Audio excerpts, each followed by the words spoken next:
If you've been following the Karen Read case like I have, every night I do a recap on my Drop Dead Serious podcast, so take a look.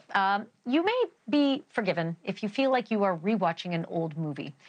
But like any old movie rewatch, if you pay close enough attention, you actually pick up on things you missed the first time round. Or in Karen Read's case, stuff that everybody missed the first time round. Take Brian Higgins, for example. He's an ATF agent with deep ties to the Canton police. He was at the house party where John O'Keefe was found frozen in the snow back in 2022. He also exchanged some pretty steamy text messages with John O'Keefe's girlfriend, Karen Read, before John O'Keefe was killed.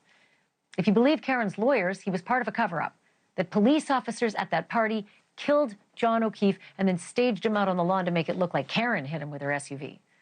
And I get it, murder conspiracies involving police officers, it seems pretty far-fetched, except for the little piece of surveillance video in the trial that just opened a Pandora's box of WTF. The night that John O'Keefe died, Brian Higgins told investigators that he left the party and that he went to the Canton PD to help move some cars because of the big snowstorm that was coming. And he told them that he wasn't on his phone with anybody at 1:30 in the morning, that any calls must have been butt dials. So you can imagine the surprise in the courtroom when a clip of surveillance video was played showing Brian Higgins at the Canton PD on his phone in the dark of night. This is Karen's lawyer, Alan Jackson, grilling one of the lead investigators about that very issue. If we can go ahead and play this. Stop. Do you recognize the person in this video? It appears to be Mr. Brian Higgins.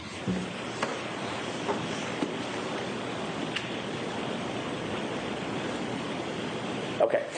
Who did that appear to be walking away from the camera in this shot? I'm not certain. Does it appear to be the same person as Brian Higgins? It does appear that way, yes. Okay, if we go ahead and play this through.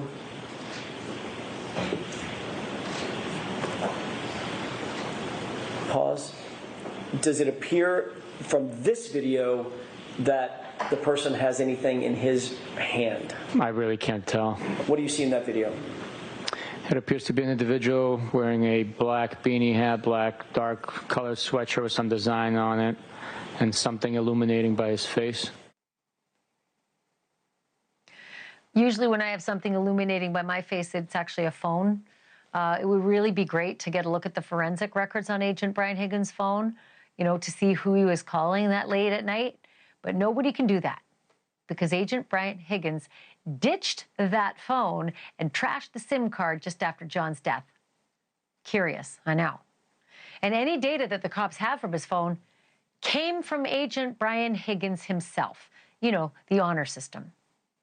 As for the reason that he was in the hoodie, walking through the police station, he said he was there to move cars. But the video shows him walking around in hallways and doing something entirely different, as well as moving a mysterious bag from one vehicle over to his own car.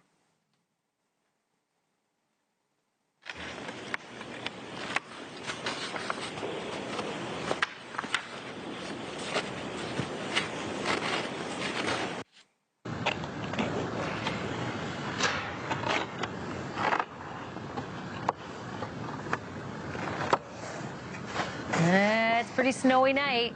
Very, very snowy night. One of the worst blizzards they'd ever had, but you can clearly see he wasn't moving cars.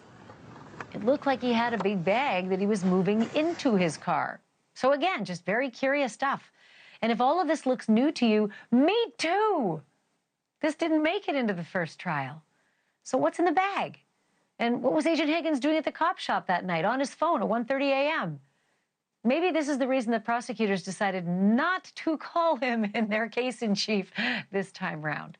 But that does not mean that Karen's lawyers won't call him.